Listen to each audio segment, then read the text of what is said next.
Welcome to the Atheist in Recovery podcast, where we talk about finding hope in recovery.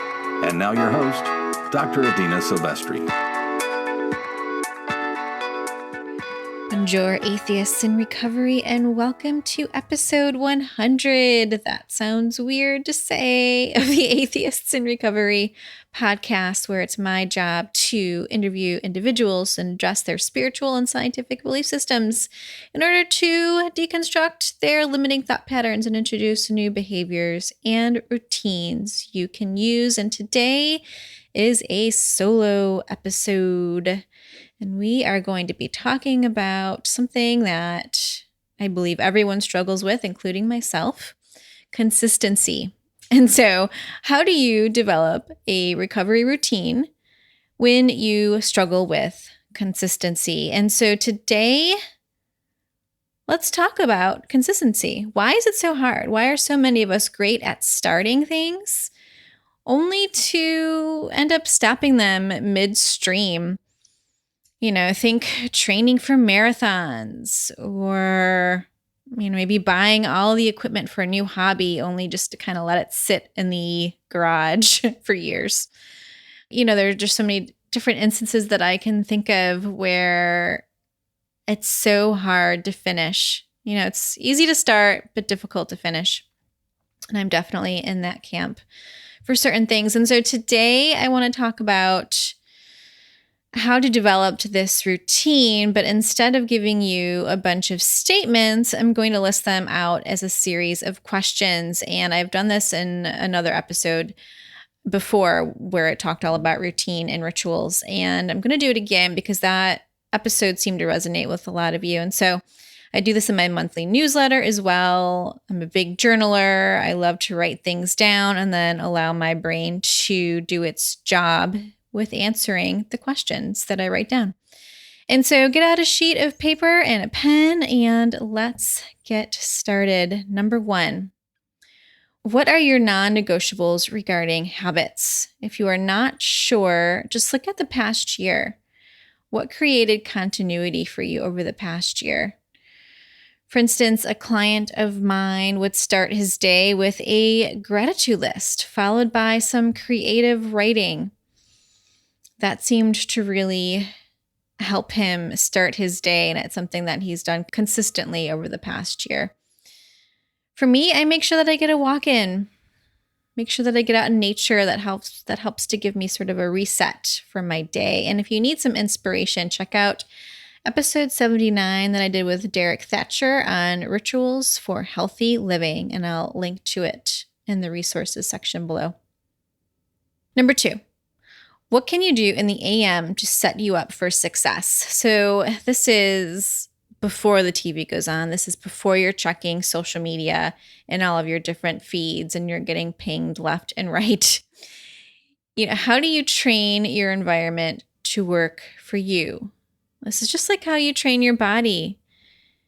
You work out, you exercise, you eat right. This is just how you train your brain. Maybe it's meditation, and that we'll talk about in the next question. Maybe it's, a series of questions that you start and end your day with. How did I do today?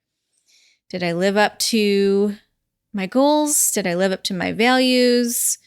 You kind of give yourself a score. What was really good? What do I need to improve upon? So decide what you need to filter out in your days. Decide if it's social media or whatever the thing is that might trigger you. How do you set up your AM for success? Number 3, what puts you in awe mode? So I recently found Justin Michael Williams' book, Stay Woke, a meditation guide for the rest of us. And I just started it, but I love so far what I'm reading. So if meditation has been a problem for you, or if maybe you just feel like it doesn't work, it just seems to be out of touch maybe for where you are in life, what your worldview is, well, this might just do the trick. With chapters like we chill the F out and we stop self-sabotage, or the chapter We Got the Sauce. I mean, this is not your grandfather's meditation book for sure. And getting back to awe mode, awe, he says, reminds us of the miracle of life, that we are all connected to something greater, which, that's basically what this podcast is about, right? We all believe in something. Doesn't matter what. So it puts things in perspective for you, minor everyday concerns. That's never seem all that serious once you realize that it's all part of the great mystery. So what's your awe? What's your awe? Write that down. 4, what feelings come up when you don't want to do something? And it's going to happen. I mean, this is something that you should probably plan on happening. There are going to be days where you don't want to work out. There are going to be days where you don't want to journal, or whatever the thing is. There are going to be days. And I believe that you should just ignore those thoughts. Yeah. Yep. A therapist just told you to ignore your thoughts and feelings. The I don't wannas are going to come. Guys, I know they come for me. And so really being clear on how you want to handle them. Let's look at a story about Bob. Bob has a lot of I don't wannas. Bob is a 38-year-old man who wants to stop drinking, but he's struggling. Cognitively, he knows this is what he needs to do, but he just can't seem to take action on controlling his environment, body, and mind. But he knows that if he starts eating better, that he starts to drink less. And when he starts to drink less, he remembers, oh, yeah, I don't really need this. It definitely has more negatives than positives. And so off we go. 2 days are strung together. Day after day, all of a sudden that becomes 2 weeks, and then 2 weeks becomes 2 months. And so he's stringing these together day by day. And now he's sober for more time than he's ever been before. The thing with Bob is, as soon as he gets asked to go out with a friend, he doesn't want to let said friend down. He doesn't want that friend to feel bad for not wanting to hang out with him. And so then he gives in and he starts drinking. And this is a common problem.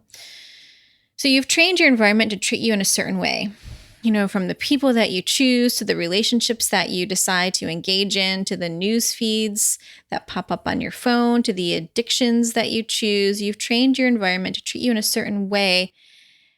And so how do we change that? How does Bob change that?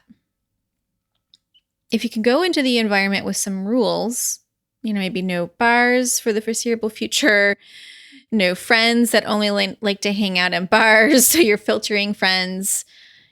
If there's a party that you want to go to, maybe you bring your own drink. And so there's always something in your hand so people aren't asking if they can buy you one or give you one or whatever. Now, these are sort of easy tricks to potential triggers. But you have to retrain and at the end of the day, you have to retrain your environment to shape you in all the different ways, right? The people, the places, the things. So Bob says, he's been trying to retrain his environment. It's a day-by-day thing. He doesn't always get it perfect. None of us do. But at least now he can identify when he's most likely to get hammered with the triggers. And he knows how to fend off those cravings when he's in a highly triggered state. What is it, like 10 to 60 seconds, I believe, when the trigger is at its most potent state. And so, perhaps he decides to call his mentor at the beginning of the party and at the end. Or text someone that he's close with, maybe a mentor, just to check in when he's in that highly triggered state. Doing something that buys you a couple more seconds can really help. It can really help. Number 5. This is not a question, more of a statement, but pick one thing to focus on at a time. I think this is important when you're developing this recovery routine. If you decide to stop drinking and stop smoking, that could be disastrous. So pick one thing to work on and schedule it right now. Schedule it in your calendar.